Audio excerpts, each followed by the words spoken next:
Okay, so I have to ask you this right away because it is the thing I have been thinking about since they told me you were going to be here. Did you know?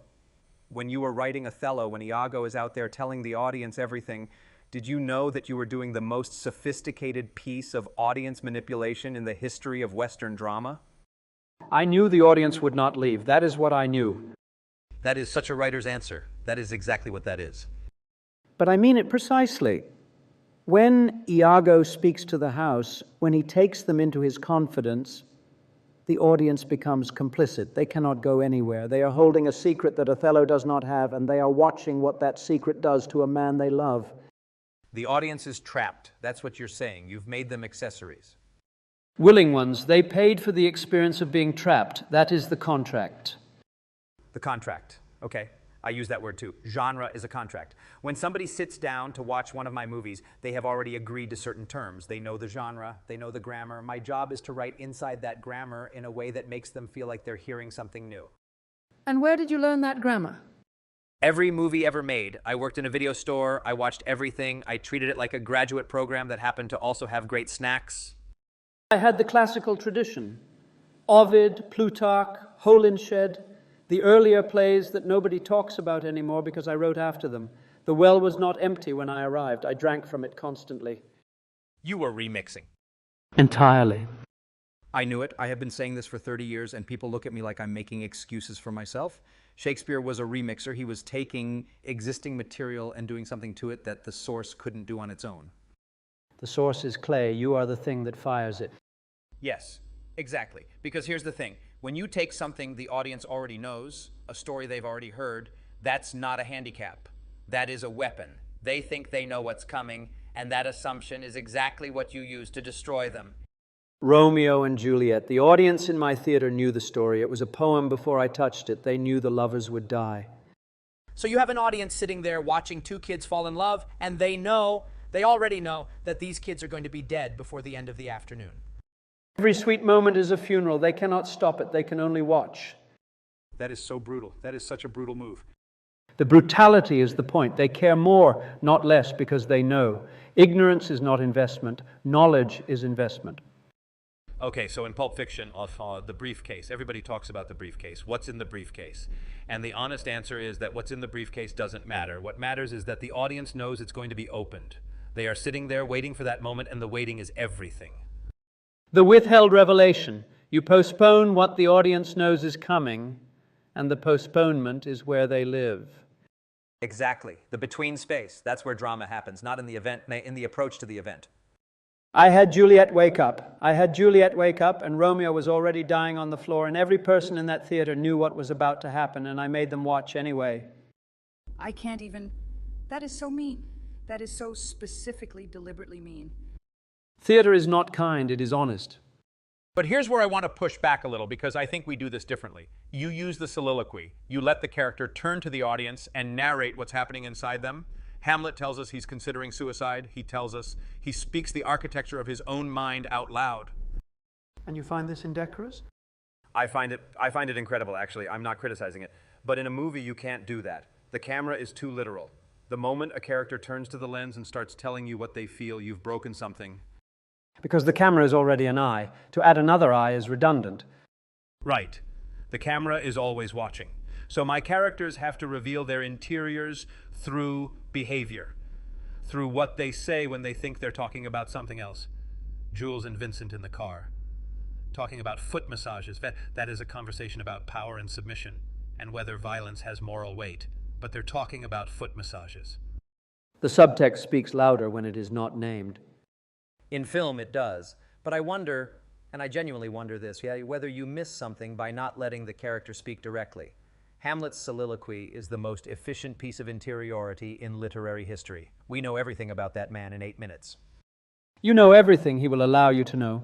The soliloquy is also a performance. Hamlet is performing for the audience as surely as he performs for Claudius. He is not always telling the truth.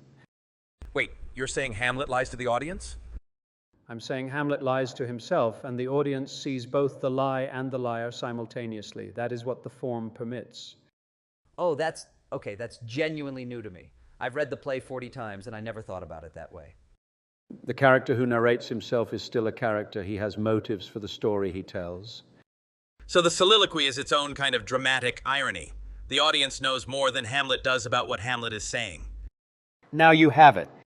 So we're actually doing the same thing. My characters reveal themselves through ostensibly casual dialogue. Your characters reveal themselves through apparently intimate confession. And in both cases, the audience is decoding something the character hasn't decoded about themselves. The audience is always smarter than the play thinks it is. The groundling in the yard and the lord in the gallery are running the same calculus. I trusted them equally. That's the thing that kills me about your work. You are writing for everyone simultaneously. The dirty joke for the groundlings lands in the same beat as the political metaphor for the court. You're not dumbing down for one and elevating for the other. You're just writing something that is genuinely there on multiple levels at once. A play that works only for the educated is a pamphlet with actors. I did not write pamphlets. Pulp Fiction works on the surface as a crime movie. It works under the surface as a meditation on grace and redemption. Jules Winfield is a man having a genuine religious experience, and he doesn't know what to do with it. But you don't have to know any of that to enjoy the movie. The Tempest works as entertainment for a court masque. It works as a sustained meditation on forgiveness and the renunciation of power. Prospero breaks his staff. Most people in the yard thought he was simply tired of magic. And the people who knew what they were watching got to feel like they were in on something. Everyone felt they were in on something. That is the art of it. The thing must be layered so that each stratum feels like the whole to the person standing in it. Let me ask you about violence, because this is where I take the most heat. People say my violence is gratuitous, and I always say no, my violence is moral. The violence in my films has weight. When someone dies in a Tarantino movie, the movie feels it. Titus Andronicus, a woman's hands cut off, her tongue torn out, served as a pie to her rapist at a dinner table.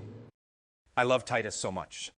The critics of my time said the same thing about it that they say about yours, that it was excessive, that it was indulgent, that it mistook sensation for meaning. And you'd say? I'd say Lavinia's suffering is not decoration. It is a question about what civilization owes the violated. The banquet scene does not permit the audience to look away from the consequences of power. They must sit with it. The ear scene in Reservoir Dogs. People walk out every time, and the ones who stay, they can't look away. And there's no way to watch that scene and not think about what it means to have power over another person's body. If they walk out, they have not finished the question you were asking them. That's a generous way to put it. It is an accurate way. The ones who leave are deciding the question does not concern them. That is its own answer. I want to go back to the structure of dramatic irony, because this is where I think you and I are working with the same technology but pointing it in different directions. In your work, Romeo and Juliet, Othello, Macbeth, the audience's superior knowledge creates dread. We know the catastrophe is coming. Every scene is a clock we can't stop. The dramatic irony is a vice. It tightens. In my work, it's different. The audience's superior knowledge creates, not dread exactly, but a kind of exquisite suspense. In Inglourious Bastards, the basement bar scene, we know everybody in that room is potentially going to die, but we don't know when. We don't know who knows what. The audience is watching the information propagate through the room, and they're tracking it in real time.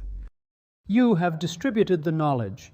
In my work, the audience holds a single fatal secret. In yours, they hold a map, and they are watching characters move across it without the map.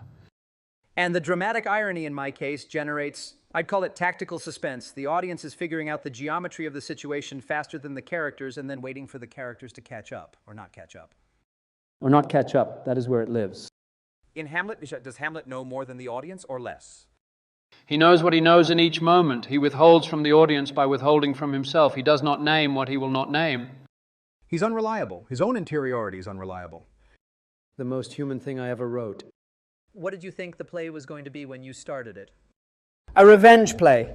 The ghost appears, the son is charged, the act is committed. That is the shape of the genre, the contract. And then Hamlet, he just wouldn't go through with it. He kept finding reasons not to be the character he was supposed to be in the genre he was in, and I found that more interesting than the play I had planned. That is the most beautiful thing I've ever heard about writing, the character refusing the genre. All my best characters do this. They push against the shape of the play they find themselves in. Kill Bill, the bride. She's in a revenge movie. She does every revenge movie thing. But by the end, she doesn't want what she thought she wanted. She gets there and it's not enough, and she doesn't know what enough would look like. What does she do with that? She keeps moving. which is maybe not an answer, but I think it's the truest thing. Prospero breaks his staff. Lear reaches for Cordelia and she is gone. The hero who completes the genre arc often finds the arc has taken everything worth having. Genre is a machine for producing tragedy.